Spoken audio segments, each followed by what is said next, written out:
യേശുമിശിഹായിൽ ഏറ്റവും സ്നേഹിക്കപ്പെടുന്നവരെ, ദൈവത്തിൻ്റെ കരം എപ്പോഴും ജോസഫിൻ്റെ കൂടെ ഉണ്ടായിരുന്നു.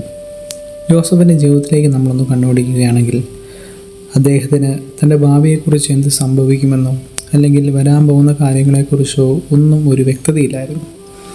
പക്ഷേ ഈ നടന്ന സംഭവങ്ങളിലേക്കെല്ലാം തിരിഞ്ഞു നോക്കുമ്പോഴത്തേക്കും കാണാൻ സാധിക്കും, അദ്ദേഹത്തിൻ്റെ ജീവിതത്തിലോ ഒരു പ്രശ്നം പോലും സംഭവിക്കാതെ ദൈവം അദ്ദേഹത്തെ കാത്തു പരിപാലിക്കുകയാണ്. അതായത് ദൈവത്തിൻ്റെ കരം, ദൈവത്തിൻ്റെ സാന്നിധ്യം തൻ്റെ അപകട സമയത്തും ബുദ്ധിമുട്ടിൻ്റെ സമയത്തും ജോസഫിൻ്റെ കൂടെ ഉണ്ടായിരുന്നു. അതൊറ്റ കാരണം കൊണ്ട് മാത്രമാണ് അദ്ദേഹം നീതിമാനായിരുന്നു. അദ്ദേഹം നീതിമാനായിരുന്നത് മനുഷ്യരുടെ മുൻപിലല്ല, ദൈവത്തിൻ്റെ മുൻപിലായിരുന്നു. ദൈവത്തോട് ചേർന്ന് നിൽക്കുകയും ദൈവിക കാര്യങ്ങളിൽ ആത്മാർത്ഥത കാണിക്കുകയും ചെയ്തതുകൊണ്ടാണ് ദൈവത്തിൻ്റെ കരം എപ്പോഴും ജോസഫിൻ്റെ മേൽ ഉണ്ടായിരുന്നത്.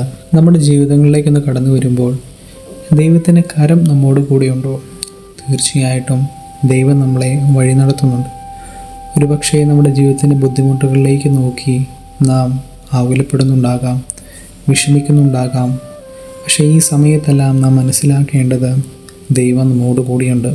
വചനത്തിൽ പറയുന്നുണ്ട്, ദൈവത്തെ സ്നേഹിക്കുന്നവർക്ക് അവിടുത്തെ പദ്ധതി അനുസരിച്ച് വിളിക്കപ്പെട്ടവർക്ക് ദൈവമെല്ലാം നന്മയ്ക്കായി മാറ്റുമെന്ന് നമുക്കറിയാമല്ലോ.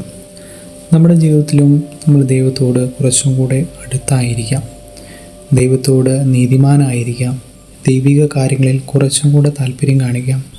ആ സമയത്തെല്ലാം ദൈവം നമ്മോടും കരുണ കാണിക്കും, നമ്മളെ ഒരിക്കലും കൈവിടുകയില്ല. അവിടുത്തോട് ചേർന്ന് നിൽക്കുക മാത്രം നാം ചെയ്താൽ മതി. കാരണം ദൈവസന്നിധിയിൽ നാം എത്രമാത്രം അടുക്കുന്നോ അത്രമാത്രം നമുക്ക് വില കൂടി വരും. ബൈബിളിൽ നാം കാണുന്നുണ്ട്, നമ്മുടെ തലയിലെ ഓരോ മുടി പോലും എണ്ണപ്പെട്ടിരിക്കുന്നു.